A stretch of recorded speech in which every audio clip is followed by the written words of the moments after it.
Okay, so this is being recorded for those of you who want the recording afterward. You would want to put your email address. You can private chat me and I will get that. Um, let's see. There we go. Good. And just a gentle reminder that you'll want to turn your camera off unless, in case the video accidentally picks you up, or if you're comfortable with that, it's also fine. Um, Right. So my name is Melissa Smith, and I'm just going to monitor both the chat and all of the things as we go along. And I'll make sure that we're getting that started. And thank you, Jennifer, with AARP, just helping me watch to allow folks in as we go ahead and get started. So welcome, everyone. I am, as I said already, Melissa Smith. I am a clinical mental health counselor licensed in the state of New Mexico. I am a longtime Texan, raised in Texas, and I've had a long relationship with AARP Texas. And so I feel very grateful for that. If at any time you have questions or things that pop up, whether you're watching this on record, you can, I'll include in the recording my email address. You can always send me questions. But here live today, I want to encourage you to engage as much as possible. The best way to get the most out of this, one, you have already made time and effort to be here today. So I would encourage you to have a pen and paper, add some notes and things so that you can recall some of this information later. I would also add a little second element of that, which is to make an intentional point to chat about it with someone today. Our recall is much stronger when we actually take whether we've digested or taken the time or opportunity to learn, when we share it with someone else. And when you make that extra effort, it will stay in that memory much longer. And so, since you have taken the opportunity and time to be here, wouldn't it be great if you recalled it later? So today I'm going to give you a little bit of a menu of the things that we're going to be exploring. I have worked with caregivers of Alzheimer's and other dementia for over 10 years. I have a loved one who actually passed from complications from early onset. And so I have some experience as a long distance caregiver, also as a caregiver who is currently taking care of parents. And so I have utilized a lot of the tools that I'll be sharing with you today and also in my clinical practice. So as we explore, I'm going to be sharing my screen so that you can have a visual as well as the auditory, but we will be also doing a lot of practical exercises today to implement and practice real time. And so the session or the series is called Mindful Caregiving, but I like to think that this is good for all, good for everything. So no matter what season of life that you're in, whether you're currently caring or you'll be caring in the future, I believe all of this is applicable for each one of us. So, and as we go through each of these examples, really begin to see if you can notice and savor, right, how each of these experiential exercises apply to you and apply to your body. And the ones to note are the ones that, ooh, I felt a change or I felt something different in doing so. So, actually, let's begin our session today with just gentle and simple grounding. So, if you've been with me before, I often suggest that you take your eyes just slightly off the screen. And by taking your eyes a little bit off the screen, you probably will begin to notice something already in your body. It's kind of like when we hold our phone or we have our phone present, there's still an element of, will there be, right, something that needs my attention? But here we're shifting the attention just slightly off. And if you're willing, lift your eyes or lift your gaze. So if you'll take your gaze just beyond your computer and let it land on either something soft, so maybe a soft color, something that feels soothing to you, or something that really catches your eye. So it could be looking outside into nature. It could be looking at a painting or a particular picture. And then notice your feet settling on the ground. So you might separate your feet, let them rest gently on the floor. And then as you're looking at whatever you've chosen to let your eyes gaze on, notice if you can soften back. And what I mean by that is I'm not looking so intently at it that I'm trying to notice every detail, but see if you can pull back just enough to soften your shoulders and imagine the outer edges of your eyes beginning to widen. See if you can soften your jaw just a little bit. You could even open and close the mouth. And then begin to notice that your body is already breathing and regulating. So breathing in and breathing out. And as you're taking in whatever it is you're looking at, notice already if the body is beginning to settle just a little bit. Breathing in and breathing out. Good. All right. When you're ready, bring your attention back to the screen. And if you're willing, I'd love to utilize the chat button today. Notice or type in the chat how that made you feel. Are you calmer, more relaxed? Do you feel the same? So anytime you notice a before and an after, it uses one beautiful element of mindfulness, which we would call, right, curiosity. If you want a recording from a prior session, you can personal message me here in the chat box. Or if you're watching it already pre-recorded, you'll see all of those recordings there. But we covered in a couple of sessions ago all of the different elements of mindfulness. I love it. Some people are saying a sense of calm. Um, yeah, lighter, more relaxed. Perfect. So the idea is it would be great if you could notice a shift or a change, but the very act of noticing is what will disrupt the nervous system. So meaning today, if you came in with a sense of sort of flurry and you were super busy and you needed to kind of get things settled, right? You're a little elevated, your heart rate's up a little bit, or you're a little busy and distracted by just taking a moment to soften, to focus. It allows the nervous system to come back down just enough to regulate. Okay, good. Definitely calmer. Should do this at night. Yeah, I agree, everyone. Okay, so I'm going to go ahead and put on, share my screen here. Let's see. All right.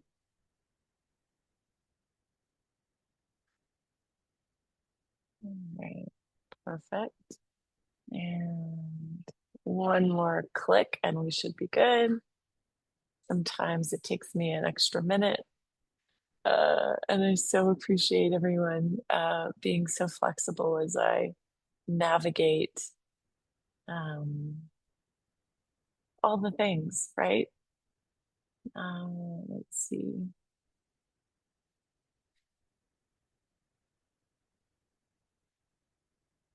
Hmm. Well, that's fun. The share screen option just went away. Disappeared? Oh, Yeah, I don't know where it went, but that's okay. I'm going to carry on anyway. So all good. So for those of you that are visual learners, I'm very animated with my hands, so you can hopefully uh, get involved with that. I love it. So as we talk about mindfulness, the definition of mindfulness that is one of my favorites and is the simplest definition. It is just the very act of paying attention in the present moment without judgment. So we'll take a quick example of that. If you can, and if you have access to your hands, I make a lot of assumptions of accessibility that we have movement in our hands or our feet or different parts of our body. At any time, if I say use your hands or feet, you can substitute it with a different part of the body, whatever is the most accessible to you. If you have access to your hands, go ahead and put your hands together. So just notice that act of placing the hands together and how the palms connect. Is there warmth? Is there coolness? So just notice that. Now go ahead and start rubbing the hands together. If by rubbing the hands that doesn't work for you, you can also be shuffling the feet on the floor. You could be shifting in your seat side to side. But as you rubbed your hands together, what are you beginning to notice in the hands? You're just noticing. Now, if thoughts are happening like, oh, my hands don't move as easily as they used to, you would be adding an element of judgment. So we want to set that aside. If you're starting to think about your to-do list for today, you're not in the present moment. See if you can set that aside for the moment and bring your attention back to your hands. Okay. Now take a moment to slowly start to separate the hands. And what do you notice about the hands themselves? Is there a new tingle, an aliveness, a sense of circulation? I'm noticing like the tingle, the fizziness, and that's right. That is that circulation moving through the fingers. And when you're ready, just slowly release the hands toward the lap. So just that act of paying attention to a particular part of the body, adding a little bit of movement to it, creates that sense of awareness in the present moment. Perfect. So as we flow through the rest of our session, we'll be doing a little bit of adding some additional knowledge and adding in some practical work to it.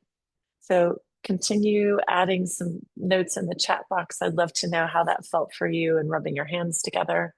I think it's quite useful to be able to keep adding in these elements of experiential movement. So today we're focusing specifically on the nervous system. Yeah, tingly and warm. I love it. So as we focus in on the nervous system, some of you, this may be pretty basic information. You may already have some awareness of it. Others of you, it might feel relatively new. And hopefully, if you've already had some awareness of it, that we're adding some different languaging or a new way to relate to how your body works in terms of our nervous system. So when we talk about the nervous system, the first elemental part of that is breathing. Breathing is an autonomic response in which you don't have to command your nervous system to do. Otherwise, you wouldn't be here. So, unless you're using assisted breathing, right? So, your body is constantly breathing and regulating itself. Now, we're not talking about all the exceptions to the rule, like sleep apnea or various dysregulation with the breath. But essentially, your body is continuously breathing in and breathing out. And it's using that to regulate the heart, to regulate your circulatory system. And as it regulates the heart, it's speeding up or slowing down. The blood pressure is higher or lower in order for us to protect ourselves. It is your body's autonomic way of navigating the world. So if you think about it, right, we've got a brain. I'm going to pretend this is your brain here, my fist, our spinal cord. And then we have all of these sensory perceptors, these nerves in our body, often called the vagus nerve, these wandering nerves, which feed information into our organs, which tell us what we need. Like, do we need to digest? Do we need to perform an action? So we have the brain and the spinal cord, which is the central nervous system. You've got your peripheral nervous system, which helps you kind of know where you are in space. It gives you a sense of proprioception, so you don't bump into something, or you notice or can navigate specific things as you move around in your space. It also helps you know and become aware of what is around you, that sense of perception. And then you have the sensory somatic nervous system, which is what we notice and happening internally in our body. So right now, I notice that I'm a little bit excited. And so I always ask myself when I feel kind of a little elevated heart rate, am I nervous, like anxious about something? Or actually, am I excited? Because they have very same physiological responses in the body. So I'm actually really excited to be here with you all today. So I can kind of notice that. But what's happening in my body is I might have a little bit of sweatiness. My body's regulating my body's temperature so that I can, right? It thinks it needs to control my body temperature when I get a little bit elevated. I also am noticing if I slow my breath down My voice gets a little bit calmer. And also, I'm able to have a little bit more control of my tone of my voice and also the pacing of my speech, right? So, just that act of paying attention, we have a little bit of control over that autonomic response. But it begins with awareness. It begins with that act of simply noticing. The act of noticing gives you agency over all of these different responses. So when we think about what the body does, we're actually what we would call a bottom-up system. So meaning, has anyone ever had like a gut feeling about something? Or you, just like me today, I'm presenting some information. So you might notice that, right? You get a little bit of sort of butterfly feeling in your stomach or elevated heart rate, as I was describing earlier, right? So your body responds to different situations or circumstances because it is trying to always bring you back to what we would call homeostasis or self-regulation. If we're always moving toward this self-regulation, that means that your body is always working toward healing or toward your good. It's always. Think about all of the things you do to dysregulate your system. Maybe you have like not just a little caffeine, maybe you have a lot of caffeine, right? So you're right, sort of blocking those sensory receptors for caffeine, right? And adding in those different responses to the body. Or let's say you don't just have a little bit of something, you have a lot of something. Then your body has to shift its glucose levels in order to stabilize you. Those that are diabetic have this awareness all day long, every day. Their body is constantly regulating its glucose levels based on what you eat or what you consume. So your body is constantly bringing you back to this state. So, how do we join our body with these different regulation issues? So, one, we want to look at what we can do to self regulate. And as we look at self regulation, it begins, number one, with our body's sense of awareness. So, how do you cultivate a practice of awareness? I would love to hear in the chat box if some of you have any kind of practice that works with self regulation. It could be anything. So, if you think about a mindfulness or meditation or breathing, or maybe you exercise, or maybe you're not aware, but like you puzzle or you knit or you um, even talk with friends or um, sleeping is a self-regulation exercise. So if there's something that you do that helps you with your self-regulation, I would love to hear that in the chat box. We have self-regulation exercises which can be adaptive, meaning healthy, good for us. And we have self-regulation exercises which can be maladaptive, which are not great for us. And we probably have a really good sense of what those things are, that we don't necessarily need to share all our bad habits. You probably already know. But there may be a few maladaptive things that are kind of off your radar. It could be maybe you grew up in an environment in which you things got escalated and you tend to raise your voices at each other until you could be heard. And maybe now you're in a different environment where you don't necessarily have to raise your voice or argue about things, but you do it because that was a strategy you used a long time ago. Or maybe when something stressful at work happens, or someone gets upset with you, and you tend to just kind of shut down, right? The latest term for that is ghosting, or you kind of become avoidant. Well, that means maybe that's a strategy you used a long time ago, and you know that you want to work on a new strategy of self-regulation. There'll be some future sessions that we'll work together here with AARP Texas on how to communicate, how to co-regulate with others. We will tap a little bit into that, but we're going to have a future session on communication and boundary setting, which I think will be really useful for those of you who struggle a little bit with that. So a few people put in here how they self-regulate, and I'm going to read a few of those. I swim every morning before work. I count my laps in my mind, and it calms me and it helps me get ready for busy days. I love that you said that. So I'm just going to add to that just a little bit. The swimming is a somatic or a movement practice. So it is a beautiful strategy in which it helps you finish what we would call a stress response in the body.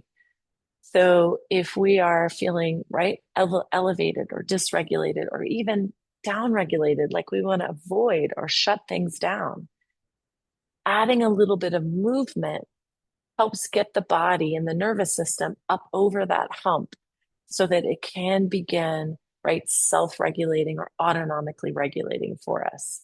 It is an incredible practice. The other thing, I hope it's okay that I'm spending a little bit of time on this. I'm so glad that you shared this with us, is you count. Our brain, right, works on a bilateral system. We often think creatively to solve problems or we strategize. That is called the sympathetic part of our brain, meaning it is the part of the body, or part of the body and the brain in which it is using stress in a healthy way. It's creative. It's coming up with problem solving. It's learning new things. It's exactly what you're doing right now. You're listening to this information. You're digesting what feels relevant for you, and you might even be thinking about how you might want to apply it. You're using the sympathetic part of your nervous system, the part that it needs to learn and absorb. And so your body right now is pumping blood to your extremities because it thinks it needs to perform an action. Even if you're just sitting here and learning, it thinks it needs to do something, right? And so when we use another part of our brain, which is counting, and we use a different part of our brain, which she was doing when she's swimming, which is breathing. Breath in, hold the breath, movement, and counting one, two, or counting the laps. It's very difficult for the brain to then add another process to it. What the brain does is it really uses a single task, right? It has a system in which it uses a single neuron pathway. And when we switch tasks, it's called task switching. So it goes back and forth. But if you ask it to do 3 or 4 tasks at one time without practice, it actually doesn't do it very efficiently because we're monotaskers. So being able to disrupt stressful situations by counting, movement, breath regulation, you're disrupting a stress response and practicing something different to get the body to self-regulate. So we use that as an example for swimming, but it could be exercise, it could be gardening, it could be almost any type of movement. But I particularly love that you added counting. So I'm so glad that you did that. A few other people wrote in here, I listened to a meditation practice. So the key with that is that you're not also, believe it or not, some people listen to a podcast and then they're doing something else while they're doing it, right? I would say reduce the doing so that you can really focus on whatever it is you're listening to. So even as you're listening to me today, my hope is that the most that you're doing is, right, eye contact, adding a few notes, but you're really not also answering emails. You're not on your phone scrolling, right? You reduce your attention capacity by about zero. I mean, your ability to retain things when you're trying to multitask actually doesn't actually work. So now I will say if you're doing something repetitive, like taking notes, adding a doodle, that's different. But if you're scrolling and trying to pay attention to another audiovisual thing and listening here, right? Those are two separate things. So someone else said Qigong. I love that. So again, movement practices are so useful. And it sounds like a lot of you have those movement practices, which is amazing. The last little education piece that I'll talk about with our nervous system is, well, let's do two things. One is just a little summary, and then another element to the nervous system, and then we're going to add some more practices to it.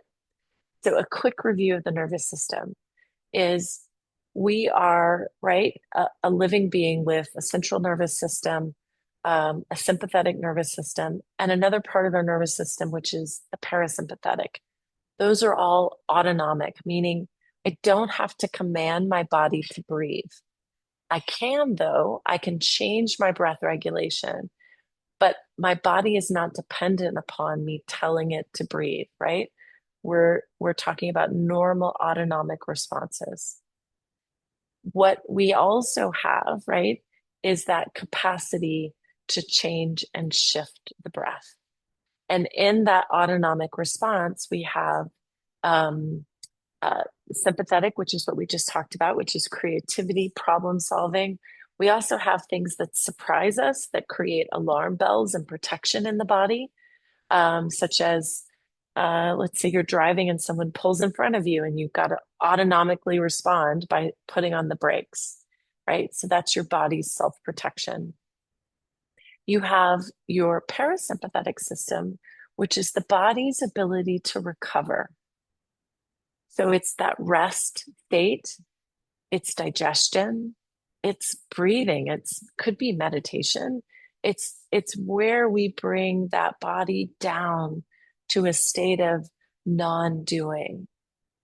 So anytime that we can give the body recovery, or right, that ability to tell it that it doesn't need to work extra hard to perform a task, then it has the ability to bring our systems of our body back into regulation. I'll give you an example. So I traveled recently, and my digestion is if anybody can relate, when you travel, my digestion gets all off. So I don't have regular bowel movements. I feel a little bit off. My sleep patterns get a little bit off. And as soon as I get back home to where my body senses a sense of familiar environment, a sense of embodied safety, then my body's digestion kicks back in and it says, oh, okay, here we go. If your body doesn't kick back in, it might be an indicator that you're having maybe some stressful situations that are a bit more chronic, where the body is thinking it needs to produce extra cortisol and dopamine, the hormones in which you need to perform actions. And if they're performing at a chronic state, which often happens with caregiving, then you want to figure out these different tools and systems in which it can take some of that stress response down a little bit. So let's say, right, not all stress is bad. Stress is here because our bodies are again trying to self-regulate themselves.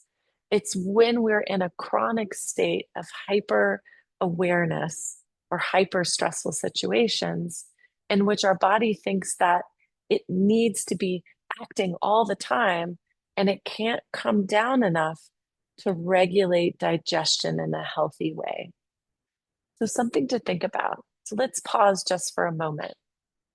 Take your eyes just a little bit off the screen, if you will, and then take just a few breaths in. Now notice where the breath goes in the body. I'm noticing the breath is a little bit in my chest, so it's a little bit high. And now just by paying attention, I'm noticing that it's going a little lower in my belly. Notice if you can breathe in and out through your nose rather than in and out through your mouth. Now, I know it's allergy season for some or different seasons. As best you can, even through the nose. And if you need to go out through the mouth, you can.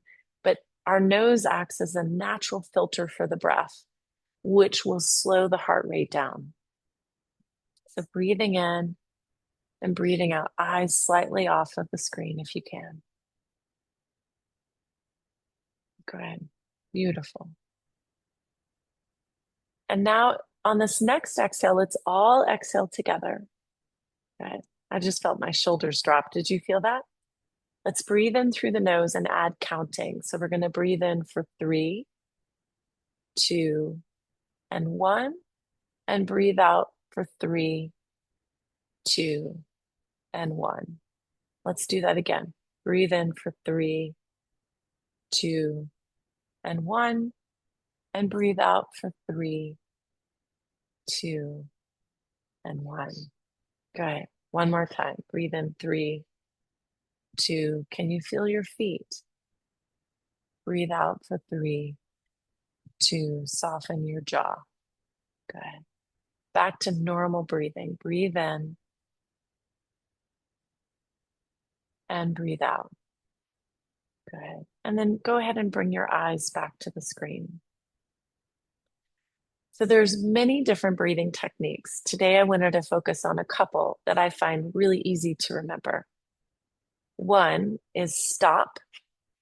So the acronym STOP, which stands for, and I'm going to type it into the chat box for those of you who are here, STOP, which means stop. The second step is take a breath. You can also substitute breath for break. Take a break, pause. The O is observe.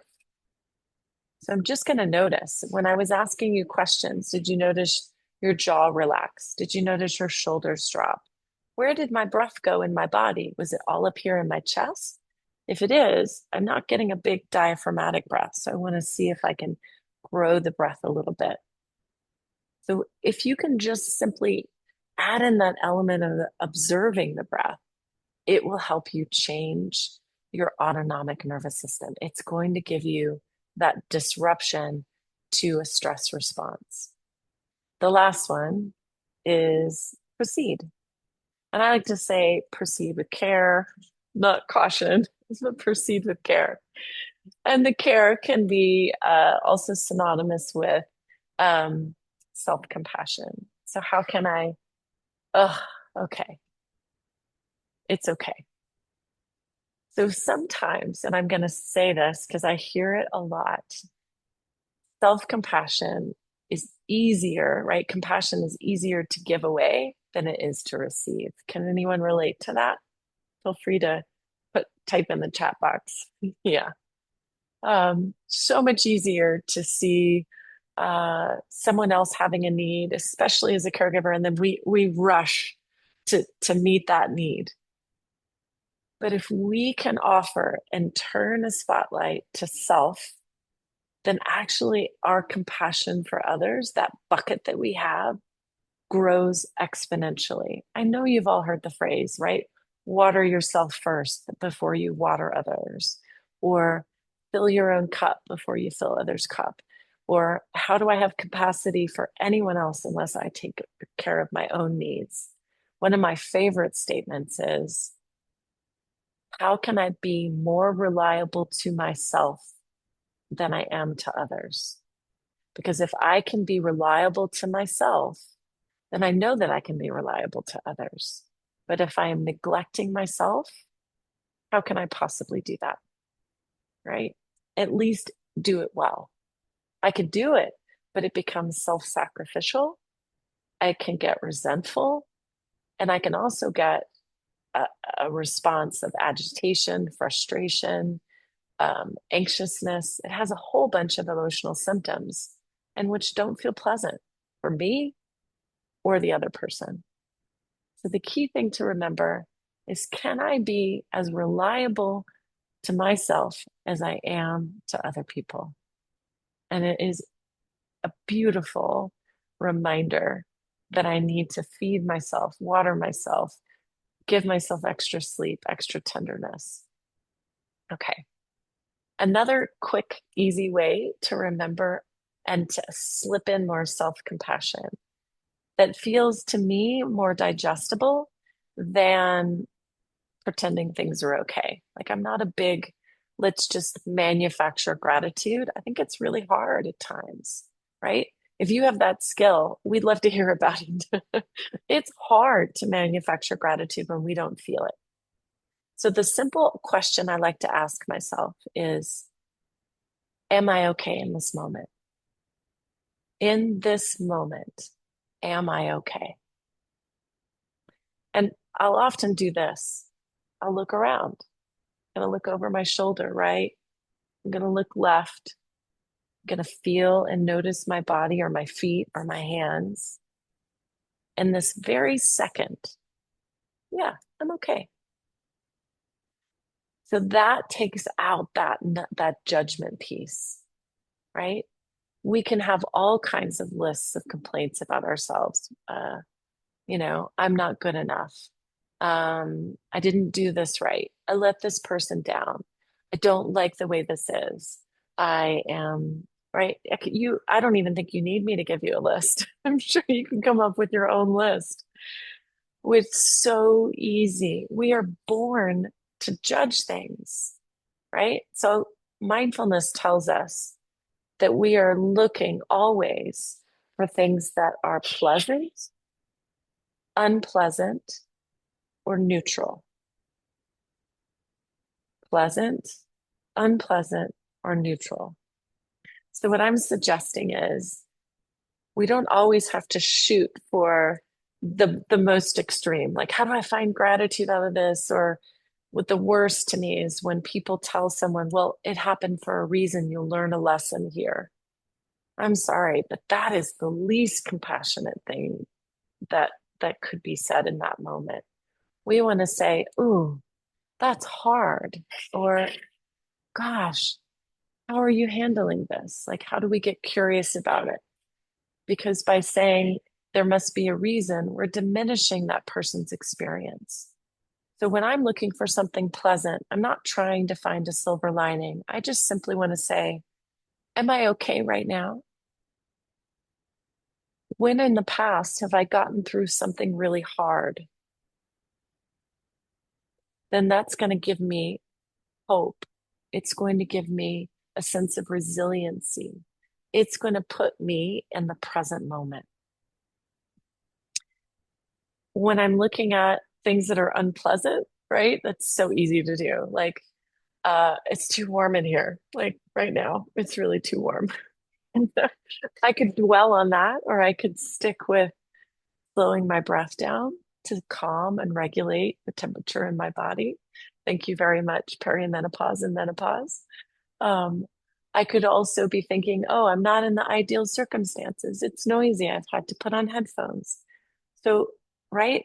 So when I think about judging what is unpleasant, how do I get to a place of noticing and just letting it float by? Because our brains are wired for negative cognition.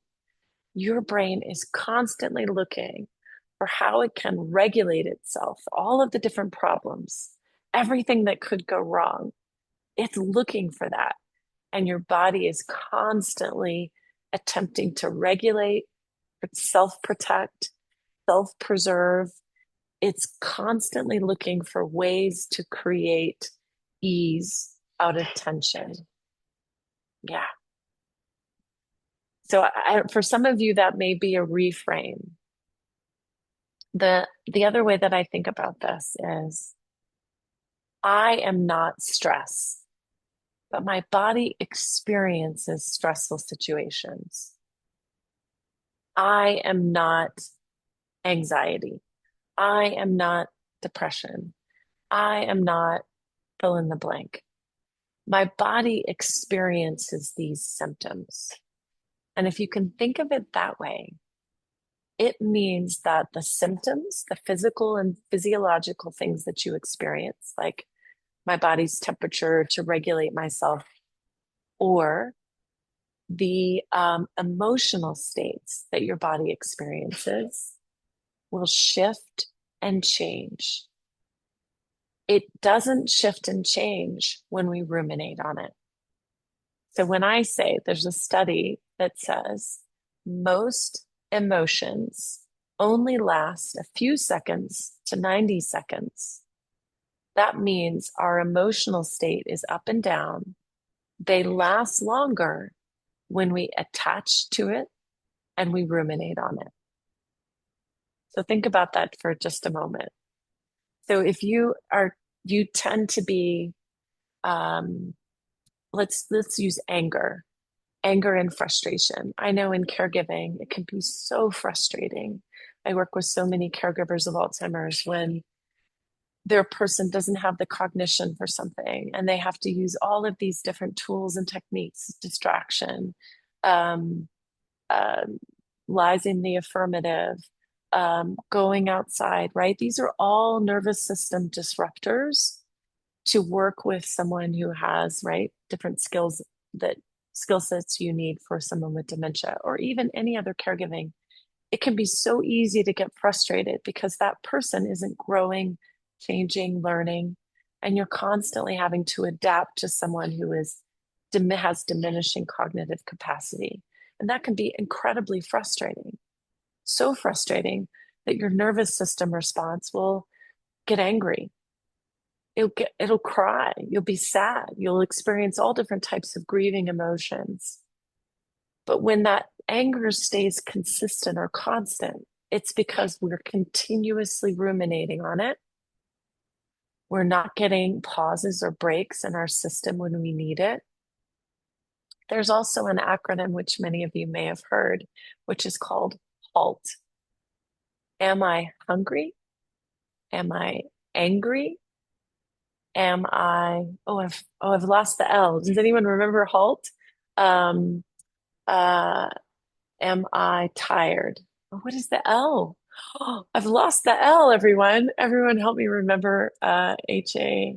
And probably Google could tell you, and you could fill it in the blank for me, but it's HALT. Hungry, angry. Uh, I've lost the L. Oh well. And I love that you all can roll with me on this because yeah, menopause. So if we can reflect for the moment, right? Why am I feeling disrupted in my nervous system? Why am I feeling that moment of anger? If we can get curious about it, it's going to slow that down or bring it back to homeostasis. Okay. Lonely. Oh, you are the best. Okay, I love it. So hungry, angry, lonely, or tired. So do you see what we did with the HALT acronym?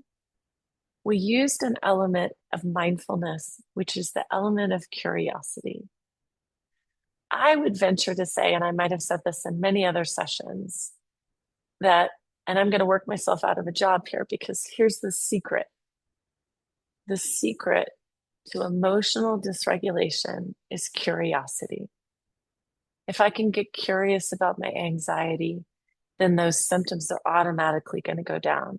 If I can get curious in a conversation with someone else where it feels like it's getting combative or we don't agree, then the other person is actually going to de-escalate a little bit just because we're getting curious and they're feeling seen and heard. Curiosity is your number one component to shifting and changing the nervous system and emotional dysregulation. So let's do another practice together. We've done counting our breath. We did the acronym STOP. And this one is probably the simplest breathing exercise. And I call it just essential breathing. So if you'll take your eyes just a little bit off the screen and then let it fall either to a low gaze, you could even close your eyes.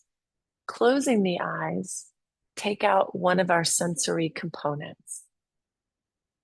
Or just focusing on something that we're not distracted or trying to examine what we're looking at. Then begin to notice right at the edge of the nose, the body is breathing.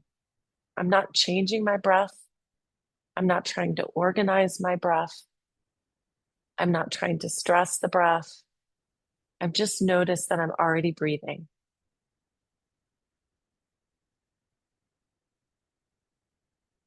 Good. The very act of noticing that you are already breathing has probably already changed the pattern of your breath.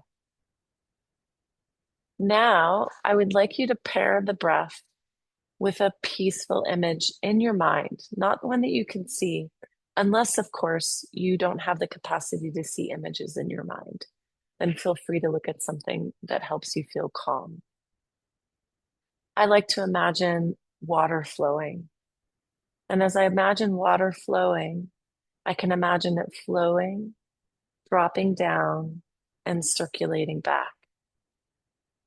So you're breathing in, and then breathing out. So it makes just this continuous circle, breath in and breath out. Beautiful. And do a couple more rounds just like that. We're not trying to change it, but we're just imagining that the inhale flows right out of the exhale and the exhale comes right out of the inhale. And when you're ready, you can open your eyes and bring your eyes back to the screen. Good. I'm curious how that felt for you. If you want to type into the chat box. The reason I call that essential breathing is that you're not trying to change anything. You're just simply noticing the body breathing without change.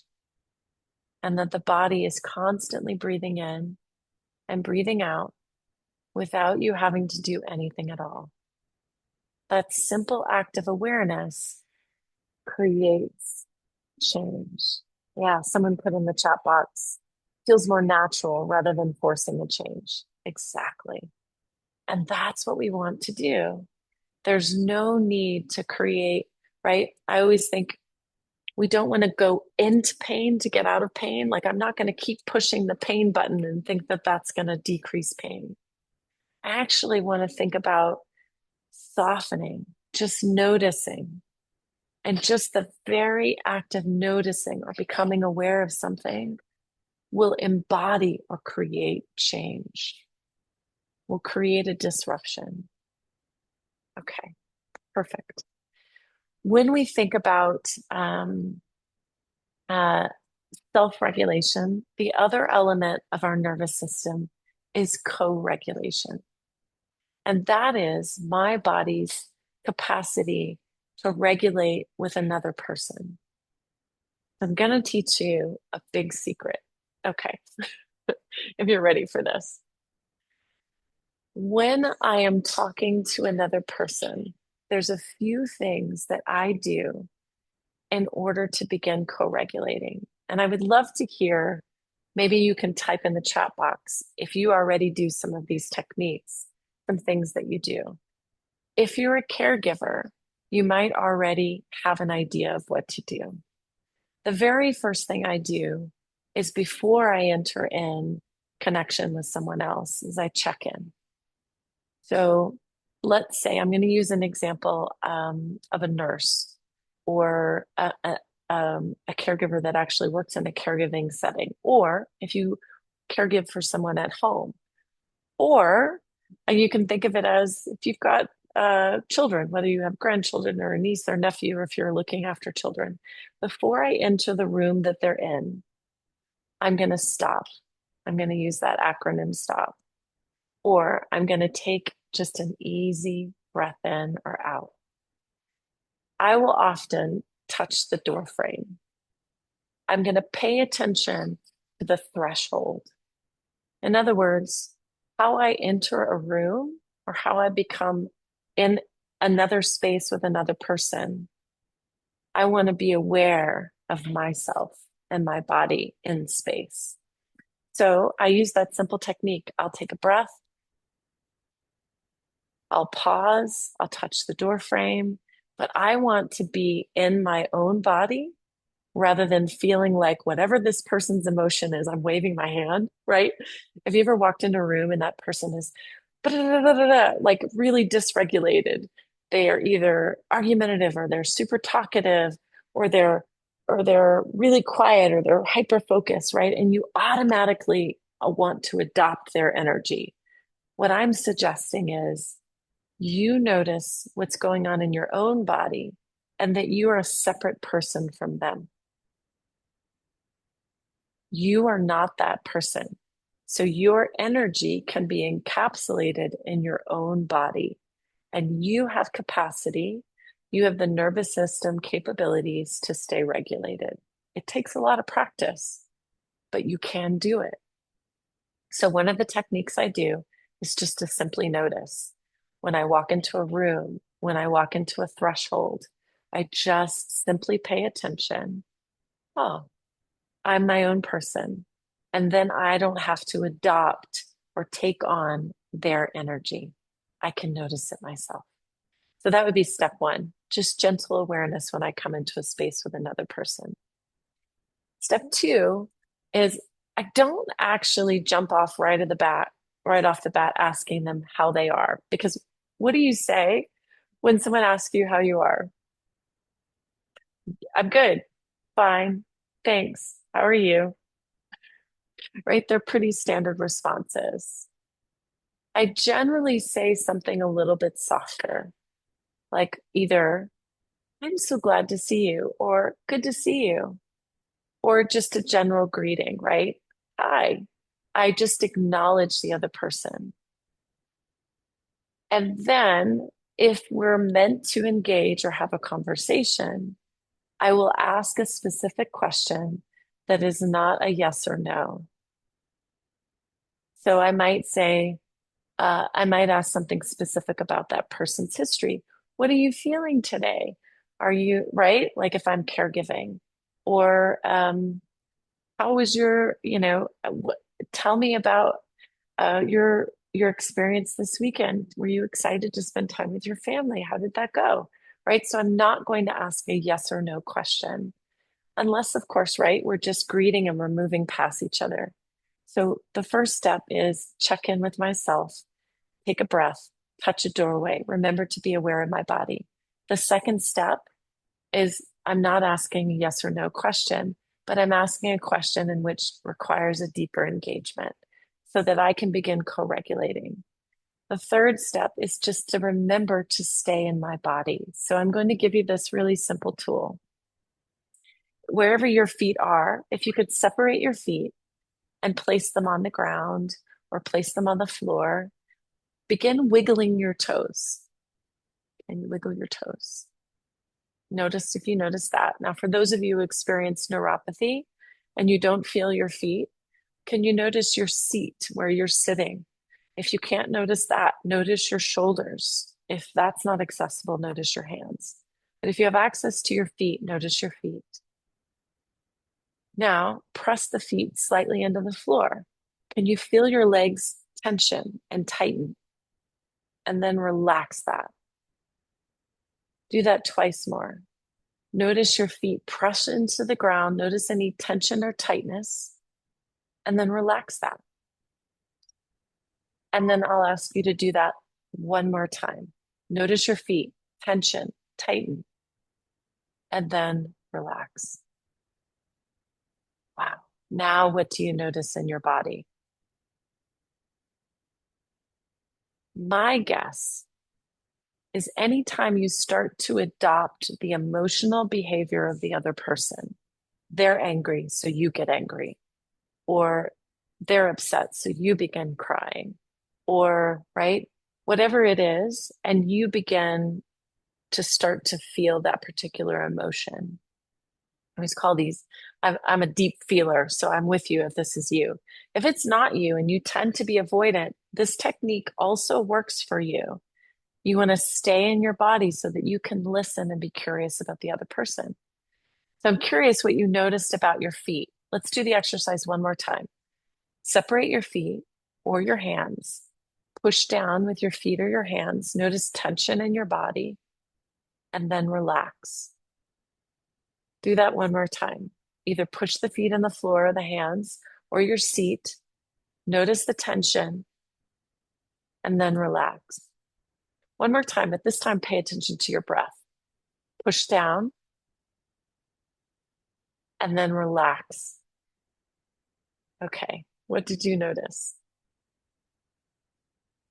I would love to hear from you in the chat box. What did you notice about your breath? What did you notice about your body? When I pushed my feet in the ground, I noticed my breath tightened and the tension happened. And then when I released, my shoulders dropped. I also felt my eyes narrow a little bit. And I felt my jaw clench when I tensioned on the floor. Yeah, someone said I held my breath. I clenched my jaw. So anything we can do, that tension release to get back in the body will help remember or remind you to stay in your own body so that you can begin this dance of co-regulation. We're going to talk in future sessions of more ways to co-regulate. I'm going to give you a very quick recap and we'll end with one more exercise if that works for everybody. Meanwhile, I would love to hear as I'm recapping some of your favorite things and things that really spoke to you today that you want to start to practice. So I started off the bat with saying, take a few notes. I hope that you did. If you didn't, now's your chance. Okay. So mindfulness is the ability or capacity to stay in the present moment with curiosity, non-judgmentalness. And when we use these mindfulness tools, such as breathing, right? Such as tension release, movement, it helps us in self-regulation and also co-regulation, our ability to be with other people. I think I also told you this very secret, don't tell your therapist you don't know you no longer need therapy, but but if you start practicing curiosity, I guarantee you it's going to help. So if you can think about how curiosity might help you in your body's ability to regulate yourself, but also regulate with other people, that's the secret sauce right there. We played with breathing strategies. STOP, the acronym STOP, which is stop, take a breath, observe, and proceed with care. We also counted our breath. We did a count of 3 and out for 3. And then we did essential breathing, which is just no forcing any change at all, just noticing that the body can begin to change. And then we talked about strategies for co-regulating, which is, I want to pause before I start a conversation. I want to figure out, I want to take a breath. I want to feel like I'm in my body. I want to tap a doorway. I want to do something to remember that I'm in my own body. And then I want to do something to acknowledge the other person, which is not necessarily a yes, no question, which might be something deeper. And then I want to stay in my body as I'm listening and I'm being curious. Okay. Let's take one last little piece here. So when we think about self-compassion, self-compassion has 2 different things. It is awareness, and it is our capacity to be kind to ourselves and then therefore others. So if you would take your hand onto your heart or your chest and just make a little soft circle. Now, I know you're going to be standing in line at the grocery store and patting your chest. So this for me, when I start to feel that wanting to get reactionary or being resentful or getting a little frustrated. So any of those motions that tell me there's something wrong, right? I'm judging. I'll just take that hand just like I would to a child. And I would just put that mothering hand or that hand of, oh, it's going to be okay. And I don't even have to put it across my chest. I could tap my side, but I just use the hand as a reminder of tenderness. So my wish for you today is just a tiny bit more tenderness than perhaps you had when you came. Thank you all so much for joining us today. If you want a recording of this today, then you want to add, you can private message me or add it in the chat box. I would suggest a direct message with your email address, and I will send you the recording and the other recordings that we did today. We'll be back in 2 weeks. So exactly where you registered for this particular session is where you've got to go in and individually register again for the next session. Each session requires a separate registration through AARP. So thank you so much for doing that. I would love to hear what you thought about a session today. If you would please type in the chat box. If you don't add your email address to a private message, I don't have a way to email you the recording. So if you want the recording, you'll need to add your emails. I'm so sorry. We don't have an auto setup for that for this particular session today. So thank you so much, everyone. What a beautiful group that we've had.